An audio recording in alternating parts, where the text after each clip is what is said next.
apa kabar semuanya? Bertemu lagi dengan saya, dengan Pak Irwanto Situmorang. Harapannya kalian semua dalam keadaan sehat-sehat dan tetap dalam perlindungan Tuhan. Oke, kita masuk materi kelas 8 yaitu tentang ekonomi maritim. Oke, kita sudah lama tidak berjumpa ya. Kita perhatikan apa itu ekonomi maritim. Berbicara maritim yaitu berbicara tentang potensi ekonomi yang diperoleh oleh sebuah negara dari hasil kekayaan laut yang dimilikinya. Khususnya kita belajar negara kita, yaitu Indonesia. Indonesia merupakan negara maritim. Kenapa dikatakan maritim? Karena sebagian besar wilayahnya merupakan perairan yang merupakan luas daratannya lebih kecil daripada lautannya. Bahkan Indonesia termasuk negara dengan laut terluas di dunia. Maka tak heran jika Indonesia disebut sebagai negara maritim. Sekarang kita lihat pengertian ekonomi maritim. Ekonomi maritim adalah semua aktivitas ekonomi yang berlangsung di wilayah pesisir dan lautan dan daratan lahan atas yang menggunakan bahan baku dari wilayah pesisir dan lautan. Daratan lahan atas maksudnya adalah yang mendirikan daratan di atas laut atau perairan untuk melakukan kegiatan ekonomi seperti pertambangan minyak bumi. Kita pernah ya melihat pertambangan minyak bumi ada di dasar laut.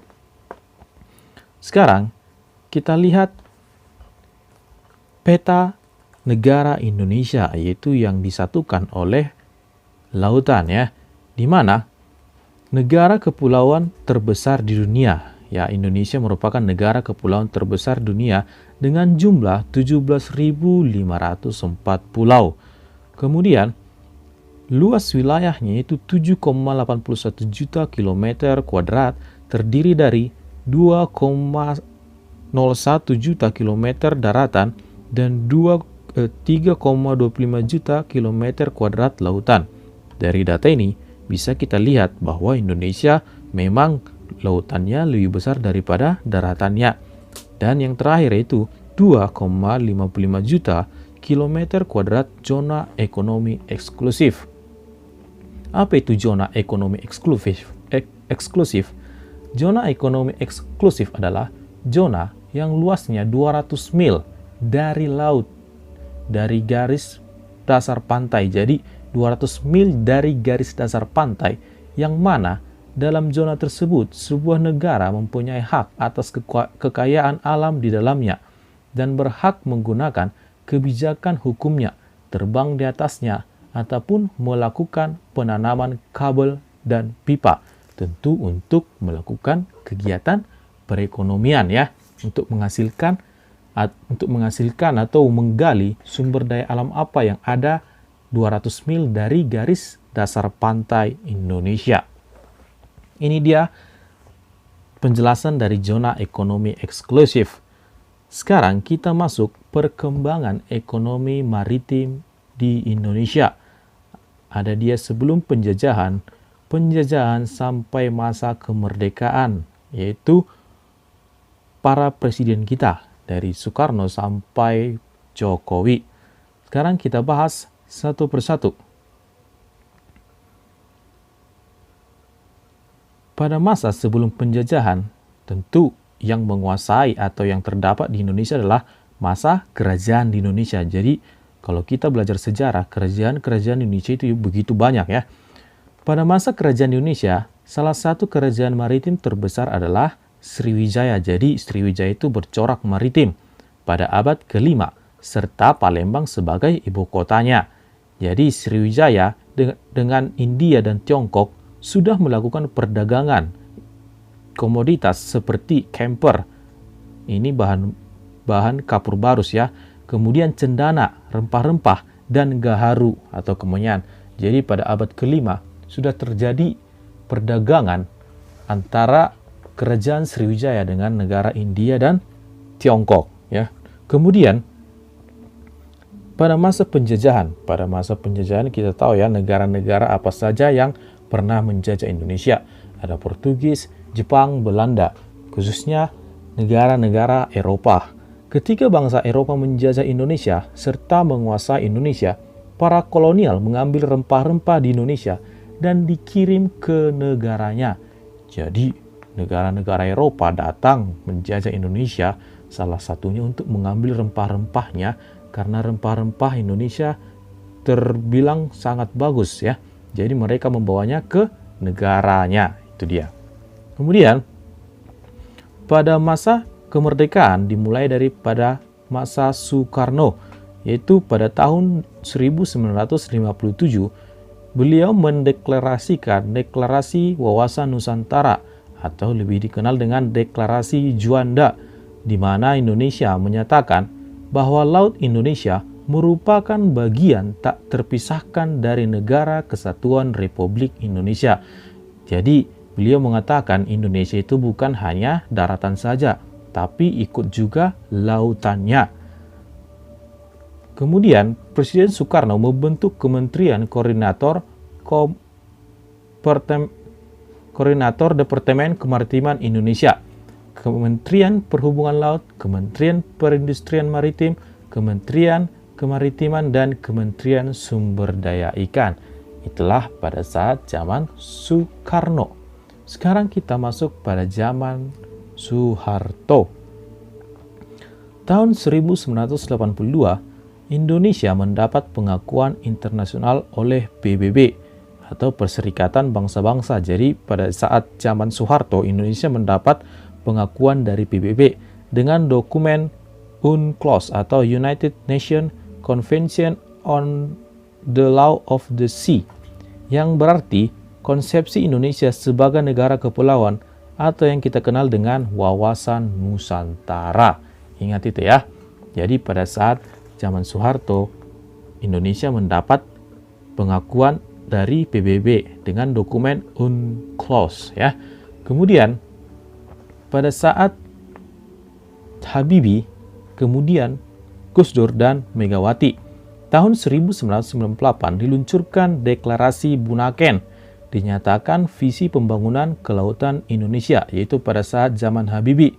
Deklarasi Bunaken yaitu visi pembangunan kelautan Indonesia, karena Presiden Habibie melihat laut merupakan peluang dan harapan untuk masa depan persatuan kesatuan pembangunan Indonesia.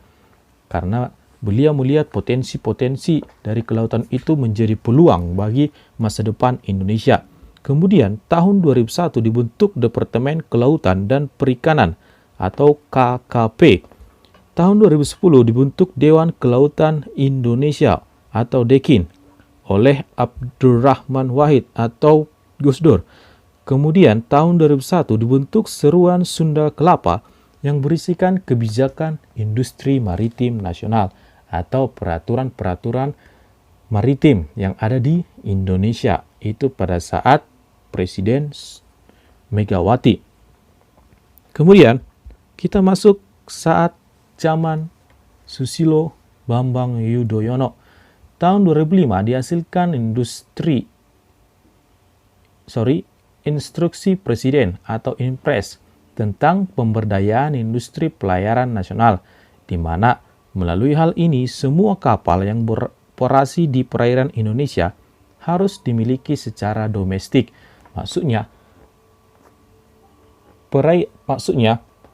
kapal-kapal yang melakukan kegiatan di Indonesia itu harus milik negara sendiri atau milik domestik gitu ya. Kemudian ditetapkan Undang-Undang Nomor 17 Tahun 2008 tentang pelayaran, di mana yang mewajibkan bendera Indonesia oleh perusahaan angkutan laut nasional yang beroperasi di Indonesia. Jadi, setiap kapal-kapal yang beroperasi di lautan Indonesia harus menggunakan bendera Indonesia. Itu dia. Kemudian yang terakhir yaitu masa Presiden Jokowi. Tahun 2014, Presiden Jokowi menyatakan visi kemaritiman sebagai bagian utama pemerintahan. Hal ini diwujudkan dengan adanya Kementerian Kelautan dan Perikanan, yaitu Ibu Susi Puji Astuti pada periode pertama dia menjabat ya.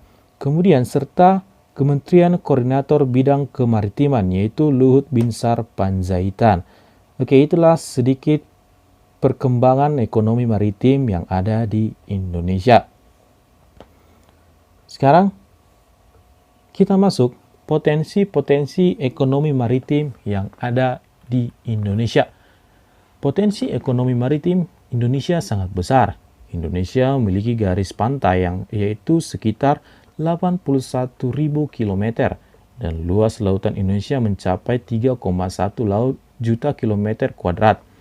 Adapun potensi ekonomi maritim Indonesia tersebut antara lain, yang pertama dari sektor perikanan. Potensi perikanan tangkap Indonesia sebesar 6,5 juta ton per tahun dan perikanan budidaya. Secara potensial nilai ekonomi total dari perikanan Indonesia sekitar 980 triliun per tahun. Itu masih dari perikanan ya. Kemudian potensi yang kedua yaitu dari sektor pariwisata bahari, dibagi antara lain. Yang pertama itu dari penyelaman, yaitu penyelam mengamati terumbu karang. Kawasan Indonesia yang kaya terumbu karang seperti Buton dan Wakatobi di Sulawesi Tenggara, Biak dan Raja Ampat yaitu di Papua. Jadi potensi dari pariwisata bahari kita kaya akan terumbu karang ya, terumbu karang. Jadi itu akan menarik wisatawan untuk datang berkunjung ke Indonesia. Kemudian dari aktivitas pantai. Kalau pantai di Indonesia gak usah diragukan lagi, seperti pantai di Sumatera Barat, Lombok, dan Bali. Kemudian dari aktivitas pelayaran. Pelayaran yang diikuti para peserta dari luar negeri yang bertujuan agar wilayah-wilayah Indonesia dapat lebih dikenal wisatawan. Jadi, akibat pelayaran yang ada di Indonesia akan menarik minat wisatawan yang berasal dari luar negeri. Jadi, itulah dari sektor pariwisata. Oke. Kemudian kita lihat dari sektor energi terbarukan laut. Energi terbarukan laut ya. Yaitu pemanfaatan energi dari laut adalah melalui pengubahan tenaga air gerak laut menjadi tenaga listrik melalui energi pasang surut air laut serta gelombang laut. Jadi, suatu negara memanfaatkan energi laut untuk menghasilkan tenaga listrik. Jadi, negara yang sudah mencoba mengembangkan menggunakan energi laut untuk menghasilkan listrik atau barang yang berguna, yaitu adalah negara Prancis. Mudah-mudahan di Indonesia bisa kita terapkan. Memang dalam penggunaan atau pemanfaatan energi terbaru, energi laut ini cukup memakan biaya yang besar ya. Jadi harapannya negara kita bisa memanfaatkan atau memikirkan bagaimana untuk memanfaatkan energi dari laut. Kemudian potensi yang selanjutnya adalah transportasi laut ya. Kita ketahui transportasi laut memang sudah familiar dengan kita, yaitu karena laut Indonesia menjadi jalur utama berbagai angkutan seperti angkutan batu bara, kelapa sawit, minyak bumi dan lain-lain. Jadi salah satu pengangkutan bahan-bahan ini itu digunakan melalui transportasi laut. Sekarang kita masuk potensi yang selanjutnya, yaitu potensi dari minyak bumi dan gas. Tahun 2016 tercatat 70% cadangan minyak dan gas atau migas Indonesia terdapat di lepas pantai atau di laut lepas pantai ya. Dari cadangan migas lebih dari separuhnya terletak di laut dalam. Maksudnya itulah zona ekonomi eksklusif tadi, di mana dari garis pantai 200 mil menuju laut, apapun kekayaan yang terdapat di situ, baik itu minyak dan gas, itu adalah milik negara tersebut. Kemudian yang terakhir yaitu industri dan jasa maritim. Itu antara lain yang pertama, industri galangan kapal. Industri galangan kapal adalah sebuah tempat yang dirancang untuk memperbaiki dan membuat kapal. Ya, kapal-kapal ini dapat berupa kapal pesiar, armada militer, pesawat barang, atau penumpang. Negara-negara yang dengan kemampuan membangun industri pembuatan kapal besar, termasuk Korea Selatan, Jepang, dan Tiongkok. Jadi di Asia, negara-negara besar dengan industri kalangan kapal itu seperti Korea Selatan, Jepang, dan Tiongkok. Industri kalangan kapal ini maksudnya yaitu suatu industri yang merancang, membuat, dan memperbaiki kapal-kapal, ya, seperti kapal pesiar, armada militer, dan seperti yang saya sebutkan tadi.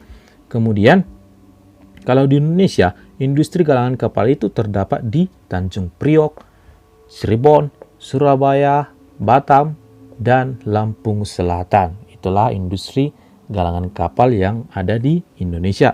Kemudian, peralatan dan mesin industri migas serta pertambangan mineral. Jadi maksudnya jasa peralatan dalam menggali migas dan mineral-mineral yang ada di lautan.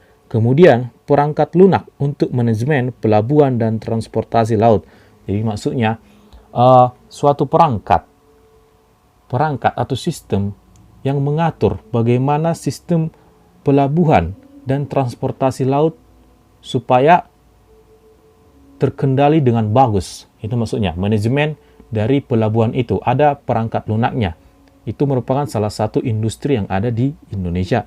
Kemudian perangkat lunak untuk prediksi lokasi sumber ikan dan cuaca. Ini seperti radar ya, yang diproduksi untuk sebuah kapal. Jadi diproduksi dia untuk digunakan kapal melihat sumber ikan dan cuaca yang ada di lautan. Apakah memungkinkan untuk mengambil ikan di laut atau tidak? Itulah industri dan jasa maritim. Harapannya bisa dipahami ya dari potensi-potensi ekonomi maritim tadi. Oke, sekian materi kita tentang ekonomi maritim. Harapannya apa yang Bapak jelaskan bisa dipahami. Kalau ada pertanyaan, silahkan ditanya secara pribadi kepada saya. Untuk kalian yang menonton video ini, jangan lupa membuat namanya di kolom komentar.